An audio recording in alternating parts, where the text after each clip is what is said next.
김민아 기자, 오늘 주제는요? 1호 법안입니다. 이 국회 개원을 앞두고 여러 가지 의미에서 1호 법안들이라고 이제 하는 법들이 나오고 있는데요. 오늘 오전 9시 국회의원과에 접수된 21대 국회 1호 법안은 박광원 더불어민주당 의원이 발의한 이 사회적 가치법입니다. 어떤 내용의 법이죠? 이 공공기관이 수행하는 사업에서 인권보호, 안전노동 등의 어떤 사회적 가치들을 우선해야 된다 이런 내용인데요. 박광원 의원 측은 보도자료를 통해서 경쟁 제일주의 방식은 지속 가능하지 않다는 것이 이 세월호 참사부터 이천 화재, 구의역 사고, 성수대교 붕괴, 상품백화점 사례 이런 것들을 통해서 확인이 되었다면서 예. 이윤과 효율이 아닌 사람의 가치, 공동체의 가치를 지향하는 방향으로 사회가 대전환해야 된다. 그런 취지의 법이다. 이렇게 밝혔습니다. 좀 추상적이네요. 일단 기본법이로군요. 그렇습니다. 하지만 또 이 법안의 접수 과정이 내용과 좀 어울리지 않는다. 이런 비판도 지금 있습니다. 몇 박 며칠 줄 세웠다 그거죠? 그렇습니다. 박광원 의원의 보좌진들이 이 법안을 의안과에다가 맨 처음 접수시키기 위해서 4박 5일간 교대로 자리를 지키면서 줄을 섰다. 이 얘기인 건데요. 진중권 전 동양대 교수는 페이스북을 통해서 고작 사진 하나 찍으려고 보좌진들에게 밤을 새우게 하는 게 한국의 노동 현실이다. 아무짝에도 쓸데없는 일로 초과 근무를 시키니 산재와 안전사고가 안 일어날 수가 없다. 이렇게 꼬집었습니다. 예. 그러면서 박광원 의원을 향해서 아마 저게 왜 문제가 되는 것인지도 모르는 것이다. 이렇게까지 좀 비꼬았습니다. 이런 비꼼과 또 비판, 지적들이 올 걸 알았을 텐데 왜 이랬을까요? 일단 1호 법안 타이틀을 확보를 하면 일단 법안 내용도 좀 홍보가 되는 거고요. 방금도 제가 소개를 드리지 않았습니까? 1호 법안이 아니었으면 아마 얘기를 안 했겠죠, 저도.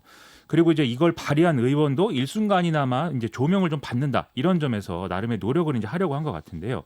박광원 의원은 20대 국회에서도 비슷한 법안을 이제 발의를 했었는데 이때 이제 폐기된 바 있었습니다. 예. 그리고 또 하나 흥미로운 대목은 이 법안은 문재인 대통령의 19대 국회에서 또 의원 신분으로 대표 발의를 했었는데 통과되지 못했던 그런 이제 역사도 갖고 있는 그런 내용인데 요즘에 이제 대통령 인기가 좋다 보니까 이제 이런 무리수를 둔 것 아니냐 이런 시각도 가능한 상황이죠. 제1호 법안으로 접수가 되면 통과 가능성은 좀 더 높아집니까? 이 과거 사례를 보면은 꼭 그런 건 아니다. 이렇게 그것도 좀 아니에요? 그렇죠. 그렇게 얘기할 수 있겠는데요. 20대 국회 때는 박정 민주당 의원이 이제 개성공단과 협력할 수 있는 파주공단을 조성하자 이런 내용의 특별법을 1호 법안으로 등록을 했지만 안 됐잖아요. 그렇죠. 그것은 이제 폐기가 됐고요. 19대 때 1호 법안은 김종록 새누리당 의원의 이제 발달장애인 지원 및 권리 보장에 관한 법률이었는데 이건 이제 다른 법에 대안 반영되는 형태로 2년 뒤에 이제 폐기가 됐습니다. 두 사례 모두 보좌진들이 법안 접수 사흘 전부터 3교대로 의안과 사무실 앞에서 대기를 했다고 하니까 여러모로 좀 아쉬운 부분들이 있는 거죠. 야당 미래통합당 의원들 중에서는 누가 1호예요? 장제원 의원인데요. 만 65세가 넘은 장애인들이 이전과 동일한 수준의 지원을 받을 수 있도록 하는 이런 내용의 법률을 대표 발의를 했습니다. 현행법에 따르면 장애인이 만 65세가 될 경우에 장애인 활동 지원 급여 대상에서는 제외가 되고 노인 장기 요양 급여를 받는 대상자로 전환이 되거든요. 그런데 이렇게 되면 급여가 이제 경우에 따라 다르지만 심각한 경우에는 한 3분의 1 수준으로 줄어들게 되고 또 활동 지원 받는 이 시간도 하루 13시간에서 4시간까지 이제 줄어들 수 있다고 합니다. 이건 문제가 크네요. 그렇죠. 그렇기 때문에 미래통합당 의원이 이렇게 좀 이런 법안을 대표 발의했다는 것은 뭔가 보수 정당도 어려운 사람들에게 지금 관심을 가지고 있다. 좀 이런 이미지 제고에 효과가 있는 거니까 이런 점에서 좀 긍정적인 차원의 이 효과가 있을 것 같습니다. 네. 이렇게 개별 의원의 1호 법안보다도 더 중요한 건 정당 차원에서 미는 1호 법안이잖아요.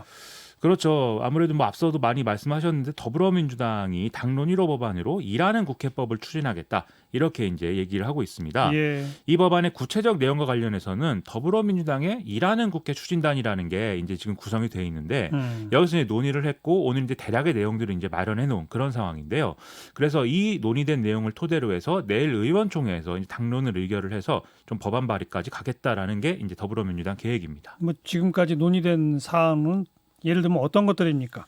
이 국회 상설화와 법사위의 일반 상임위화 이게 이제 핵심 내용이다 이렇게 볼 수가 있겠는데요. 상설국회 관련된 부분을 보면은 본회의는 월 2회, 상임위는 월 4회 이상, 그리고 법안 소위는 복수로 두고 월 4회 이상 열도록 이렇게 국회법에 아예 명시를 하자 이런 내용입니다. 예. 이렇게 되면 이제 상시적으로 이제 국회가 열리는 것이고 국회를 열지 말지를 따로 협상을 하고 이렇게 할 필요가 없다 이런 얘기인 거죠. 그리고 회의에 불참하면 세비 깎자 이런 것도 거론은 되고 있죠. 그렇습니다. 그런 얘기까지도 같이 나오고 있는 상황이죠. 그리고 이제 법사위 문제는 앞서 많이 말씀하셨는데 각 상임위 차원에서 이제 논의를 정리해서 법안 소위를 통해서 법안을 처리를 하고 이 과정에서 이 체계 작고 심사 등은 국회의장 산하에 설치된 특별 기구에서 기술적으로만 검토를 하게 해서 이 현행 법사위 기능을 대신하도록 한다. 이 내용이고요. 예. 여기서 검토된 결과 문제가 없으면 해당 상임위에서 바로 의결을 해서 본회의까지 상정할 수 있도록 한다. 이제 이런 내용으로 돼 있습니다. 그러니까 이게 원구성 협상하고 연결된 거죠. 그렇죠. 미래통합당은 뭐 체계 작고 심사 기능이 유지된 상태로 법사위를 배정해 달라 이걸 요구하고 있는데 더불어민주당이 일하는 국회법 당론 의결을 강행을 하고 법사위에 이 체계 작고 심사 기능 폐지를 기정사실화하면 뭔가 이제 법사위만의 메리트가 없어지는 거 아니겠습니까? 그러면 제 생각에는 이후에는 좀 셈법이 달라질 수도 있다 이런 생각도 좀 듭니다. 예. 더불어민주당이 지금 이렇게 체계 작고 심사 기능 폐지를 하더라도 법사위를 확보해야 된다 이렇게 주장하는 배경에는 사실 또 이 검찰 개혁이라든지 이런 문제의 주도권을 가져가려고 하는 측면도 있는 걸로 보이거든요. 예. 이런 문제의 이제 대상 법사위가 법사위니까요. 따라서 미래통합당 입장에서는 기왕 이렇게 되는 거면은 자신들에게 필요한 다른 상임위를 배정해 줄 것을 또 요구하는 방식으로 협상을 풀어갈 수도 있는 거니까 여기서 돌파구가 생기는지는 한번 봐야 될 것 같습니다. 네. 이건 아무튼 법사위의 그 기능을 조정하는 국회법 개정안부터 함께 논의가 돼야 돼만 풀리는 거네요. 그렇습니다. 네.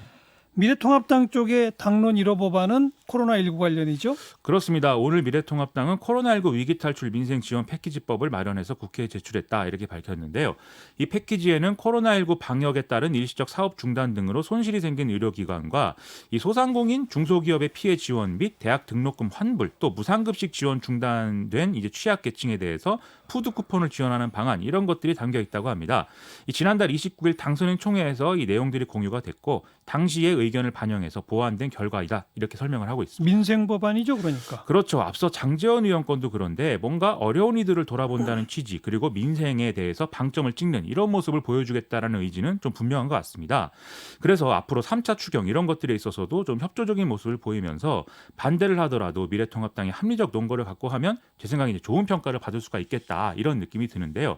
그리고 이런 모습을 지금부터 보여줘야 또 원구성 협상에서도 명분을 가질 수가 있는 거죠. 예. 그리고 마찬가지로 여당 입장에서도 지금 뭐 검찰개혁이나 사법개혁 이런 얘기를 주로 하고 있지만 이 민생의 차원에서 서로 이제 협력하고 또 경쟁해가는 구도로 가야 그렇죠. 이 국민들에게 희망을 줄 수 있습니다. 네, 김민아 기자 수고하셨어요. 고맙습니다.